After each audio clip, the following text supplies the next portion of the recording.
ఎలాంటి ఆపరేషన్ లేకుండా పైల్స్ సమస్యను శాశ్వతంగా పరిష్కరించబడును. Homeo care international.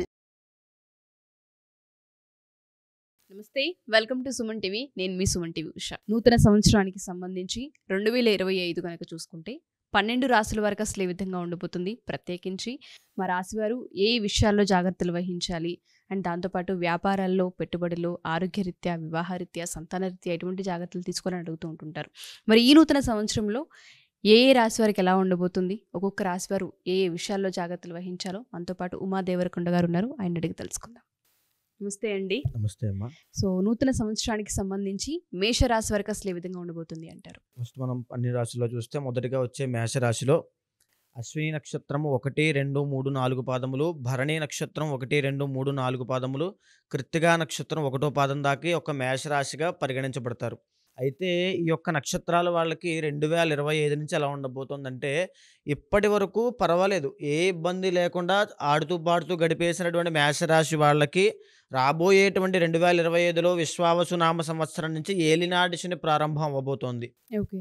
ఇప్పుడు జాతకంలో కర్కాటకంలో కుజుడు నీచస్థితి అయ్యి స్తంభించిపోయి ఉన్నాడు. జనవరి 23వ తారీఖు దగ్గర నుంచి ఏప్రిల్ 4వ తారీఖు దాకా మిథునంలో అదే కుజుడు మళ్ళీ స్తంభిస్తాడు. అప్పుడు మేషరాశి వాళ్ళకి చాలా మంచి రాజయోగం పడుతుంది. అంటే 2025 ఎంటర్ అయిన తరువాత జనవరి 23వ తారీఖు దగ్గర నుంచి ఏప్రిల్ 4వ తారీఖు దాకా వీళ్ళు అనుకునేటువంటి పనులు ప్రతిదీ పూర్తవుతాయి సకాలంలో. ఉద్యోగ ప్రయత్నాలు, వ్యాపారం నూతన ప్రయత్నాలు, ప్రేమ వ్యవహారాలు, తర్వాత స్టాక్ మార్కెట్ ఆకస్మిక లాభాలు, తర్వాత కుజుడు ఇచ్చేటువంటి వాహన సౌఖ్యము, అంటే వచ్చినటువంటి డబ్బులతో వాహనములు, స్థలములు, కుజుడు ఇప్పుడు కూడా భూపుత్రుడు కాబట్టి స్థలాలు, ఫ్లాట్లు ఏదైనా కొనుక్కోవచ్చు. తర్వాత కోర్టు సమస్యలు, కుజుడు కోర్టుకి సమస్యలకి తగాదాలకి కారణం కాబట్టి వెంటనే ఈ యొక్క టైమ్ ఆఫ్ పీరియడ్లో అన్ని గుడ్ న్యూస్లు వినడానికి ఎక్కువ అవకాశాలు ఉంటాయి. అయితే 2025 విశ్వావసునామ సంవత్సరం మార్చి 30తో ప్రారంభం అయిన తర్వాత ఈ యొక్క శని మీనంలోకి ఎంటర్ అయిన తర్వాత ఈ మేషరాశి వాళ్ళకి ఏలినాడి శని ప్రారంభం అవుతుంది. ఆ ఫలితాలు ఎలా ఉంటాయి అంటే, శని ఎప్పుడైతే ప్రారంభ దశలో ఏలినాడి శని ప్రారంభం అయిన తర్వాత విపరీతమైన డబ్బులు ఖర్చు పెట్టిస్తాడు. అంటే అది లగ్జరీ ఖర్చులు అవ్వచ్చు, దైవ కార్యక్రమాలు కావచ్చు, అంటే పాత్రాదానమైనా అపాత్రాదానమైనా ఏదైనప్పటికీ కూడా డబ్బులు ఖర్చు అవుతుంది, విపరీతంగా అయిపోతాయి. తరువాత చుట్టూ ఉండేటువంటి వ్యక్తులు దూరం అయిపోతారు.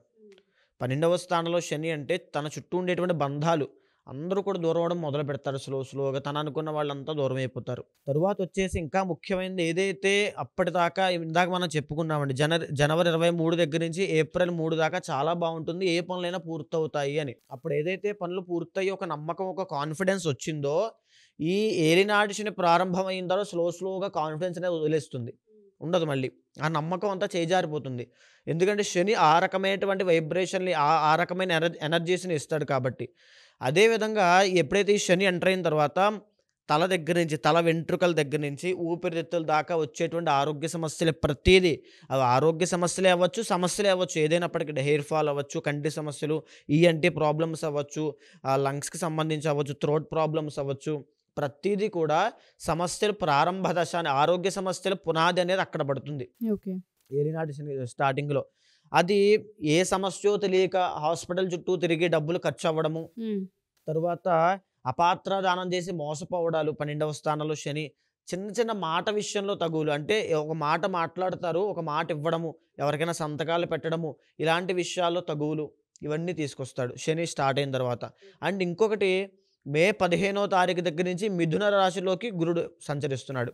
సో ఆ రకమైనటువంటి కలయిక జరిగిన తర్వాత మేషరాశి వాళ్ళకి మళ్ళీ ఆకస్మికంగా ధనలాభాలు ఉంటాయి. అంటే ప్లస్ ఉంటాయి, మైనస్ ఉంటాయి. తప్పకుండా ఈ యొక్క ఆర్థిక వృద్ధి అనేది కనబడుతుంది, ధనలాభం అనేది ఉంటుంది, అన్నీ ఉంటాయి, అప్పులు తీరిపోవడం అన్నీ కనబడతాయి. అక్కడి నుంచి మళ్ళీ అక్టోబర్ దాకా చూసుకోక్కర్లేదు. అక్టోబర్ దగ్గర మళ్ళీ ఆరోగ్య సమస్యలు విపరీతంగా వస్తాయి. ఇందాక మనం చెప్పాం కదని ప్రారంభ దశ పునాది పడుతుంది ఇక్కడే అని, అది అక్టోబర్లో బయటపడుతుంది స్లోగా. మేషరాశి వాళ్ళకి అక్టోబర్లో బయటపడుతుంది. అక్టోబర్లోనే వీళ్ళు చేసినటువంటి చిన్న తప్పులు, ఏదైతే ఏలినాటి శని ప్రారంభమైన తర్వాత చిన్న తప్పులు చేస్తారో అవన్నీ కూడా అక్టోబర్లో రిఫ్లెక్ట్ అవుతాయి. అక్టోబర్లో వీళ్ళు బాధపడతారు, అక్టోబర్లో వీళ్ళ సమస్యలు ఇరుక్కుంటారు, లిటిగేషన్స్లో ఇరుక్కుంటారు, ఇవన్నీ కూడా అక్టోబర్లో జరుగుతాయి. సో 2025 అనేది మిశ్రమ ఫలితం అండి. మేషరాశి వాళ్ళకి ఎక్కువగా స్టార్ట్ అవుతోంది సమస్యలు, ఇప్పుడిప్పుడే 2025లో స్టార్ట్ అవుతాయి. అది 2026కి అసలైన రిఫ్లెక్షన్ అనేది కనబడుతుంది. సో ఈ సంవత్సరం మొత్తం రిఫ్లెక్షన్ ఉన్నప్పటికీ కూడా కొంతలో కొంచెం ఉపశమనం ఉంటుంది. ఉపశమనం ఉంటుంది. 2026కి మాత్రం ఎక్కువగా ఉండే అవకాశం ఉంటుంది. ఏదేమైనా ఏలినాటి శని ప్రభావం కనిపిస్తూ ఉంది కాబట్టి చాలా మంది పరిహారాలు అడుగుతూ ఉంటుంటారు. అంటే ఏ విధంగా ఉండాలి, ఈ టైంలో మన థాట్స్ కావచ్చు, మనం చేసే పనులు కావచ్చు, కొంచెం నెగిటివిటీ ఎక్కువగా కనిపిస్తూ ఉంటుంది. పరిహారాల దిశగా వెళ్తే ఏదైనా సరే ఉపశమనం ఉంటుందా అడుగుతుంటుంటారు. నేను ఎవరికైనా 2 రకాల పరిహారం చెప్తానండి. ఒకటి దైవపరంగా మనకొక ఎక్స్టర్నల్ ఎనర్జీ కావాలి కాబట్టి దైవపరంగా ఒకటి చెప్తాను. 2 నేను పర్సనల్‌గా వాళ్ళ యొక్క జాతకం చూసిన తర్వాత అనలైజ్ చేసి చెప్తాను. కానీ మేషరాశి వారికి రాబోయేటువంటి గోచార పరంగా నేనిచ్చేటువంటి సలహా ఏమిటంటే, ఒకటి ఆరోగ్యం జాగ్రత్త. రెండో విషయానికొస్తే ఎవ్వరి మీద ఆశ పెట్టుకోవద్దు. ఎవరైనా సహాయం చేస్తారని ఆశ పెట్టుకోవద్దు. అందరూ చేతులు వదిలేసి వెళ్ళిపోతారు. ఆ విషయం కూడా జాగ్రత్త. ఇంకా మూడో విషయానికొస్తే ఆర్థిక ఇబ్బందుల విషయంలో ఫైనాన్షియల్ మేనేజ్మెంట్ అనేది చాలా జాగ్రత్తగా చూసుకోవాలి. ఎక్కడ ఖర్చు పెట్టాలి, ఎక్కడ ఖర్చు పెట్టకూడదు. ఎందుకంటే వీళ్ళకి జనవరి నుంచి ఏప్రిల్ దాకా చాలా బాగుంటుంది. అప్పుడు డబ్బులు వస్తాయి, ప్రతిదీ వస్తాయి. వచ్చింది కదా అని కొన్నిసారి అనుకోండి ఏలినాటి శని వచ్చాక మొత్తం ఉడ్చుకుని వెళ్ళిపోతుంది. ఆ విషయం చాలా జాగ్రత్తగా చూసుకోవాలి. ఫైనాన్షియల్ మేనేజ్మెంట్ అనేది చాలా జాగ్రత్తగా చూసుకోవాలి. వచ్చినప్పుడే దాచుకోవాలి. ఆ విషయాన్ని నేను మరీ చెప్తాను. అయితే ఈ మేషరాశి వాళ్ళు 2025 సంవత్సరం దగ్గర నుంచి ఇంట్లో ఒక చిన్న స్ఫటిక శివలింగాన్ని తెచ్చిపెట్టుకుని ఇంట్లో ప్రతినిత్యము మంచినీళ్లతోనూ తర్వాత ఆవు పాలతోనూ అభిషేకం చేసి తొందరలోనే 2025 సంవత్సరంలోనే రామేశ్వరాన్ని దర్శనం చేసుకోవాలి. రామేశ్వరం వెళ్ళి శివ దర్శనం చేసుకోవాలి. ఎందుకు అక్కడికే వెళ్ళి దర్శనం చేసుకోవాలి అనుకుంటే చాలామందికి డౌట్ ఉంది, అక్కడే శివుడు ఉంటాడా ఇక్కడ ఉంటాడా అని చాలామంది వ్యంగ్యంగా అడుగుతూ ఉంటారు. ఇక్కడ ఆస్ట్రాలజీ అనేది ఇన్నర్ డైనమిక్స్, ఇన్నర్ ఎనర్జీస్ ఉంటాయండి. లోపల ప్రతిదీ కూడా ఇంటర్లింక్ అయి ఉంటుంది. అయితే ఏ సుబ్బారావు అనేటువంటి పేరైన ఉన్నటువంటి వ్యక్తి హైదరాబాదులో ఈ కాచిగూడలో అక్కడే ఎందుకు పుట్టాడు? ఎక్కడైనా పుట్టొచ్చు కదా. సో ప్రతిదీ ఇంటర్లింక్డ్ ఉంటుంది. ఒక ప్లేస్కి, ఒక మనిషికి, ఆ వ్యక్తి యొక్క పూర్వజన్మకి ప్రతి దానికి ఇంటర్లింక్ ఉంటుంది. దేన్ని తీసిపాడేయడానికి లేదు. అదేవిధంగా మేషరాశిలో జన్మించిన అశ్విని, భరణి, కృత్తిక 1వ పాదం వాళ్ళు తప్పకుండా 2025 సంవత్సరంలో రామేశ్వరం వెళ్ళి శివదర్శనం చేసుకుంటే వాళ్ళ సమస్యలన్నీ పరిహారం అవుతాయి. సో మీరు అన్నట్టుగానే ప్రతి ఒక్క రాశి వాళ్ళు కూడా ఒక్కొక్కరికి ఒక్కొక్క పరిహారం చెప్తూ ఉన్నాము, ఒక్కొక్క దేవుని దర్శించమని మనం చెప్తూ ఉన్నాము. కొంతమందికి అంతర్గత జాతకం చూసిన తర్వాత కొన్ని పూజలు చేయాల్సిన అవసరం ఉంటుంది, హోమాలు చేయాల్సిన అవసరం ఉంటుంది. అది మీరు ఏ విధంగా చేస్తూ ఉంటుంటారు? ఎవరైనా మీ దగ్గరకు వచ్చి వివాహానికి, సంతానానికి, దాంతోపాటు ఉద్యోగ సమస్యలు, వ్యాపార సమస్యలు, ఆర్థిక సమస్యలతో ఇబ్బంది పడుతూ ఉంటుంటారు. కొంతమందికి ఆరోగ్య సమస్యలు ఉంటుంటాయి, కొన్ని ఇయర్స్ నుంచి సఫర్ అవుతూ ఉంటుంటారు. కొంతమందికి రిలేషన్షిప్లో విభేదాలు ఉంటుంటాయి, దానివల్ల సఫర్ అవుతుంటుంటారు. కొంతమందికి సూసైడల్ టెండెన్సీ వస్తూ ఉంటుంది, డిప్రెషన్కి వెళ్తూ ఉంటుంటారు. ఇవన్నీ కూడా మన జాతకరీత్యా ఎక్కడో అక్కడ ఏదో చేయాల్సింది చేయకపోవడం వలన, లేదు అంటే మీరు అన్నట్టుగా పూర్వజన్మ నుంచి వచ్చిన కర్మ ఫలితాల వలన అనుభవించాల్సి వస్తూ ఉంటుంది. వాటిని ఓవర్కమ్ చేయాలి అంటే అంతర్గత జాతకం ఏ విధంగా బేస్ చేసి చూస్తారు మీరు? ఏ విధంగా వాళ్ళకి పరిహారాలు ఇచ్చే అవకాశం ఉంటుంది అంటారు? అంతర్గత జాతకంలో మనకి ఇప్పుడు 12 రాశులు ఉన్నట్టుగానే 12 భావాలు ఉంటాయండి. 12 హౌసెస్ ఉంటాయి. ఒక్కొక్క హౌస్ ఒక్కొక్క అంశాన్ని సూచిస్తూ ఉంటుంది. అలా మనం పుట్టిన దగ్గర నుంచి మనం అనుభవించేటువంటి క్రమంలో ఏ అంశమైనా సరే ఈ 12 రాశుల్లో 12 భావాల్లోనే ఉంటుంది. ఆఖరికి చనిపోయిన తర్వాత ఏ గతి పొందుతాం కూడా జాతకం చూసి చెప్పేయచ్చు. మనం పూర్వజన్మలో ఎలాంటి పుణ్యాన్ని తెచ్చుకున్నాము, ఎలాంటి పాపాన్ని తెచ్చుకున్నాము కూడా జాతకం చూసి చెప్పేయచ్చు. అంటే మొత్తం ప్రతిదీ కూడా జాతకంలో అవైలబుల్గా ఉంటుంది. మనం చూసేటువంటి మనకు తెలియాలి తప్ప ప్రతిదీ ఉంటుంది. అయితే ముందుగా ఆరోగ్య సమస్యలను లగ్నం నుంచి మనం డిసైడ్ చేయొచ్చండి. లగ్న భావం చూసి అతను ఆరోగ్యవంతుడా, చూడడానికి ఫిజికల్గా ఎలా ఉంటాడా, హైటే ఉంటాడా, పుట్టిగా ఉంటాడా, పొడుగ్గా ఉంటాడా, తెల్లగా ఉంటాడా, నల్లగా ఉంటాడా, బక్కగా ఉంటాడా, ప్రతిదీ చెప్పచ్చు. ఆయన గుణం ఏంటి, గణం ఏంటి, అతను ఎలా మాట్లాడతాడు, సాఫ్ట్గా ఉంటాడా, హార్ష్గా ఉంటాడా, మంచోడా, చెడ్డోడా, మ్యానిపులేటరా, ప్రతిదీ చెప్పచ్చు. 2వ స్థానం ధనస్థానాన్ని చూసి సంపాదిస్తాడా, సంపాదించి దాచుకోగలడా, ఎలాంటి సంపాదన, అక్రమ సంపాదన ఉంటుందా, సక్రమ సంపాదన ఉంటుందా, కుటుంబంతో ఎలా ఉంటుంది. కుటుంబాలు 2 ఉంటాయండి. ఒకటి పెళ్లి కాకముందు తల్లి, తండ్రి, తమ్ముడు, అన్నయ్య, అక్క, చెల్లి, తిను. అదేవిధంగా పెళ్ళి అయిన తర్వాత భార్య, భర్త, కొడుకు, కూతురు, మనవలు, ఈ ఫ్యామిలీ ఉంటుంది. ఈ 2వ స్థానాన్ని చూసి తల్లి, తండ్రి ఎలా ఉంటారు, ఆ ఫ్యామిలీతో వీళ్ళ యొక్క కనెక్షన్ ఎలా ఉంటుంది. చిన్న వయసులోనే ఇల్లు వదిలేసి పారిపోతాడా, ఇంట్లో ఉంటాడా, ఇంట్లో ఉంటే సక్రమంగా ఉంటాడా, ఇంట్లో ఏమైనా ఇబ్బందులు పెడతాడా వాళ్ళని, వీళ్ళ వల్ల ఈ యొక్క జాతకుడి వల్ల తల్లిదండ్రులకైనా ఇబ్బందులు వస్తాయా అనే విషయాన్ని చెప్పచ్చు.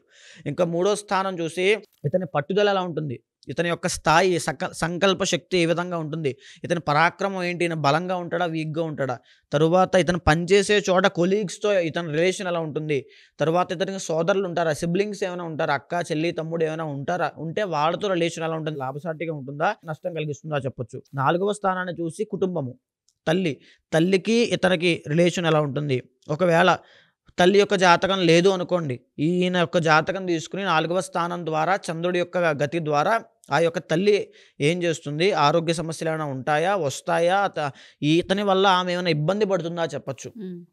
4వ స్థానంలో వల్ల ఇతను గృహయోగం ఉంటుందా, అపార్ట్మెంట్ కొంటాడా, హౌస్ కొనుక్కుంటాడా, లేకపోతే కొన్న ఇల్లు అమ్మడానికి దీనికి లేకుండా చాలామంది కబ్జాలకు అయ్యి 10 సంవత్సరాలు 20 సంవత్సరాలు అలాగ ఉండిపోతాయి. అలాంటి స్థితిలోనే ఉంటుందా, ఇల్లు కట్టే క్రమంలో ఎన్ని సంవత్సరాలు కష్టపడతాడు, అసలు గృహయోగం ఉందా లేదా, జీవితాంతం అద్దెంట్లో కూడా ఏడుస్తాడా అనే విషయం కూడా చెప్పచ్చు. ఇంకా పంచమ స్థానాన్ని చూసి లవ్ మ్యారేజ్ అవుతుందా, అరేంజ్డ్ మ్యారేజ్ అవుతుందా, ఇతని నడవడిక ఎలా ఉంటుంది, బిహేవియర్ ఎలా ఉంటుంది, ఇతని యొక్క మాట్లాడే తత్వం ఎలా ఉంటుంది, ఇతనికి సంతాన యోగం ఉందా లేదా, అబ్బాయి పుడతాడా, అమ్మాయి పుడుతుందా, ఎంత లేటుగా పుడతారా, తొందరగా పుడతారా, పుట్టిన తర్వాత వాళ్ళకి కలిసి వస్తుందా, లేకపోతే నష్టం కలుగుతుందా. పంచమ స్థానాన్ని చూసి మంత్రస్థానం కాబట్టి ఈ వ్యక్తి ఏ దేవతను ఆరాధన చేస్తే ఇతనికి సిద్ధిస్తుంది మంత్రము, ఏ మంత్రం ఆరాధన చేస్తే మంత్రశక్తి ఉంది, మంత్రబలం అందుతుంది అనే విషయాన్ని చెప్పొచ్చు. 6వ స్థానాన్ని చూసి షష్ఠ స్థానం శత్రు రోగ రుణస్థానం కాబట్టి శత్రువులు ఉంటారా, బయట శత్రువులు ఉంటారా, ఇంట్లో శత్రువులు ఉంటారా, కుటుంబంలో చాలామంది వెన్నుపోటు పొడుస్తుంటారు, అలాంటి శత్రువులు ఉంటారా, బయట శత్రువులు ఎవరైనా పగబట్టి ఉంటారా, లేకపోతే అంతఃశత్రువులు కామ క్రోధ లోభ మోహ మదమాత్సల్యాలు శత్రువులుగా మారి తన ఇబ్బంది పెట్టి స్వయంకృతాపరాధం చేసుకునేలా చేస్తాయా అనే విషయాన్ని మనం చెప్పొచ్చు. రోగాలు వస్తాయా, ఎలాంటి రోగాలు వస్తాయి, కిడ్నీలు పోతాయా, లంగ్స్ పోతాయా, లివర్ పోతుందా, కంటి సమస్యలు వస్తాయా, సైనస్ ప్రాబ్లం వస్తుందా, లెగ్ పెయిన్స్ వస్తాయా, సయాటికా వస్తుందా, స్పాండిలైటిస్ వస్తుందా చెప్పొచ్చు. తరువాత అప్పులు సక్రమంగా చేస్తాడు. చాలామంది బిజినెస్ ఇన్వెస్ట్మెంట్ కోసం అప్పులు చేసి పెట్టుబడి పెడుతుంటారు, అది అప్పుల్లో క్యాలిక్యులేషన్ రాదు. ఒక బిజినెస్ కోసం చేసేటువంటి సక్రమమైన రుణం అది, సో అది అప్పుల్లోకి రాదు. అలాంటి రుణాలు చేస్తాడా, లేకపోతే తాగేసి విచ్చలవిడిగా తిరుగుతూ జోదం ఆడుతూ చేసేటువంటి అప్పులు చేస్తాడా, అప్పులు తీర్చగలడా లేదా, రుణాలు ఎలాంటి రుణాలు ఉంటాయి చెప్పొచ్చు. సప్తమ స్థానాన్ని చూసి ఇతను బిజినెస్ చేస్తాడా, బిజినెస్ చేసే యోగం ఉందా, కలిసి వస్తుందా లేదా చెప్పొచ్చు. సప్తమ స్థానం చూసి వచ్చే భార్య ఏ దిశ నుంచి వస్తుంది, ఎలాంటి గుణగణాలు ఉంటాయి, అందంగా ఉంటుందా, చండాలంగా ఉంటుందా, లేకపోతే భార్య వచ్చిందో కలిసి వస్తుందా, కలిసి రాదా, అసలు భార్యతో కలిసి ఉంటాడా, కలిసి ఉండడా, ఇద్దరికి సౌఖ్యం ఉందా లేదా అనే విషయాన్ని చెప్పొచ్చు. అష్టమ స్థానాన్ని చూసి తన సీక్రెటివ్ మైండ్ సెట్ ఉందా, లోపల ఎన్ని విషయాలు దాచుకుంటాడు, బయట కనిపించే వ్యక్తి ఇంకొక వ్యక్తి ఏమైనా ఉన్నాడా, అంటే ఏమైనా డిప్రెషన్, ఇతని మానసిక స్థితి ఎలా ఉంటుంది, మానసిక ధైర్యం ఎలా ఉంటుంది, తర్వాత ఇతనిలో జరిగే మార్పులు ఎంత ఫాస్ట్గా చేంజ్ అవుతూ ఉంటాయి, ఇతని ఆయుష్ ఎంత ఉంటుంది, ఆయుష్ కూడా క్యాలిక్యులేట్ చేయొచ్చు. భాగ్యస్థానాన్ని చూసి ఇతను తండ్రి ఏం చేస్తుంటాడు, తండ్రి వల్ల ఇతనికి లాభం వస్తుందా, నష్టం వస్తుందా, అసలు తండ్రి వల్ల ఇద్దరికి రిలేషన్ బాగుంటుందా, బాగోదా, ఇతను పూర్వజన్మ నుంచి ఎంత పుణ్యాన్ని తీసుకొని వచ్చాడు, ఇతనికి సంపాదించే యోగం ఉందా లేదా, 10 మందికి పెట్టే యోగం ఉందా, 10 మంది దగ్గర అడుక్కోవడం లాంటివి చేస్తాడా, అంటే అతని యొక్క స్థితి, ఆర్థిక స్థితి, సంపాదించేటువంటి భాగ్యస్థానం ఎలా ఉంది అనేటువంటి విషయాన్ని భాగ్యస్థానం 9వ స్థానం చూసి చెప్పొచ్చు. తర్వాత 10వ స్థానంకి వెళ్ళేసరికి వృత్తి కర్మ, ఇతను జీవితాంతము లేబర్ పని చేసుకుంటూ బతుకుతాడా, లేకపోతే జీవితాంతం షార్ట్ కట్లో ఫాస్ట్గా ఎదిగిపోతాడా, అసలు ఏ పని చేస్తాడు, బిజినెస్ చేస్తాడా, ఉద్యోగం చేస్తాడా, బిజినెస్ చేస్తే ఏ రకమైన బిజినెస్ చేస్తాడు. చంద్రుడు వచ్చాడు అంటే డైరీ ఫార్మ్ అవ్వచ్చు, లేకపోతే ఫుడ్ బిజినెస్ అవ్వచ్చు. బుధుడు వచ్చాడంటే ఇంపోర్ట్స్ అండ్ ఎక్స్పోర్ట్స్ అవ్వచ్చు. కుజుడు వచ్చాడంటే అగ్రికల్చర్ అవ్వచ్చు, రియల్ ఎస్టేట్ అవ్వచ్చు. ఇలా అన్ని రకాలటువంటి అంశాల మీద మనం గమనించిన తర్వాత ఏ బిజినెస్ చేస్తాడో, అసలు చేస్తాడా చేయడా, వృత్తి జీవితాంతం చాలామంది సెటిల్మెంట్ ఉండదు, వచ్చినటువంటి ఆస్తిని అలా గడిపేస్తూ ఉంటారు. ఆ రకమైన పరిస్థితుల్లో ఇతను ఉంటాడా. లాభస్థానాన్ని చూశాక ఇతను ఫ్రెండ్ సర్కిల్ ఎలా ఉంటుంది, ఇతను ఫ్యామిలీకి ఎంత ఇంపార్టెన్స్ ఇస్తాడు, ఫ్రెండ్స్లో ఇతను పనికొచ్చే వాళ్ళు ఉంటారు, ఇతను మోసం చేసే వాళ్ళే ఉంటారు. ఏ 11వ స్థానంలోనో ఏ కేతు ఉన్నాడు అనుకోండి, సర్వనాశనం అయిపోతాడు, చెడు సహవాస దోషం పడుతుంది. కాబట్టి 11వ స్థానంలో రవి, కుజుడు, లేకపోతే ఆ యొక్క భావాన్ని గమనించిన తర్వాత అలాంటి మంచిది ఏమైనా ఉంటే కనుక పలుకుబడినటువంటి వ్యక్తులతో పరిచయాల వల్ల గొప్ప స్థాయికి వెళ్ళిపోతాడు. ఆ రకమైనటువంటి ఉంటుంది. ఇంకా 12వ స్థానం చూసిన తర్వాత ఇతనికి దీర్ఘకాలిక ఆరోగ్య సమస్యలు ఏమైనా ఉంటాయా, లేకపోతే దేశం దాటి బయటకు వెళ్ళి విదేశీ యోగం ఏమైనా ఉందా, లేకపోతే 12వ స్థానం తర్వాత ఖర్చు ఎలా పడతాడు, లగ్జరీ కోసం ఖర్చు పెడతాడా, దేనికోసం ఖర్చు పెడతాడు, నిద్ర ఎలా పోతాడు, ప్రశాంతమైన నిద్ర ఉంటుందా, ఉండదా, ఇతను సుఖాన్ని జీవితంలో సుఖాన్ని అనుభవించడా, చనిపోయిన తర్వాత మోక్షానికి వెళ్తాడా, మరి నరకానికి పోతాడా, ఏ జన్మ ఎత్తుతాడు అనే విషయాన్ని కూడా ప్రతిదీ డీప్ అనలైజ్ చేసి మనం చెప్పొచ్చు. ఇది అనలైజ్ చేసిన తర్వాత ఏ గ్రహం దానికి కారణం అవుతోంది, ఏ గ్రహం వల్ల ఇతను ఇబ్బంది పడుతున్నారు అని చూసి ఆ గ్రహానికి సంబంధించిన అధిదైవానికి ఆ యొక్క అధిదేవత ప్రత్యదేవతలకి జపము, హోమము, దానము, మార్జనము ఇవన్నీ చేసిన తర్వాత శివుడికి రుద్రాభిషేకం చేస్తే అతనికి ఏ యోగం కావాలంటే ఆ యోగం, ఏ సమస్యతో బాధపడితే ఆ సమస్య తప్పకుండా నెరవేరుతుంది. సో 12 స్థానాలు మనం చూసి వాళ్ళకి ఏ విధంగా ఉంటుందని చెప్పే అవకాశం మన దగ్గర ఉంటూ ఉంటుంది. ఓకే, పూజలు కావాలన్నా మీరు నిర్వహిస్తూ ఉంటుంటారా నేను అండి? నిర్వహిస్తుంటాను. ఓకే, సో ఎవరైతే మా ఈ వీడియో చూస్తూ ఉంటుంటారో ఈ రాశి వారికి కనుక మీరు ఒకసారి అంతర్గత జాతకం చూయించుకోవాలి అనుకున్నా, ఒకసారి ఉమాదేవరకొండ గారిని కలవాలి అనుకున్నా డెఫినెట్గా అప్రోచ్ అవ్వచ్చు. కింద స్క్రోల్ అవుతున్న కాంటాక్ట్ నెంబర్ కనుక కాంటాక్ట్ చేస్తే టీం మీకు పూర్తి వివరాలను అందిస్తారు. థ్యాంక్ యూ అండి, థ్యాంక్ యూ సో నమస్తే మచ్. అండి.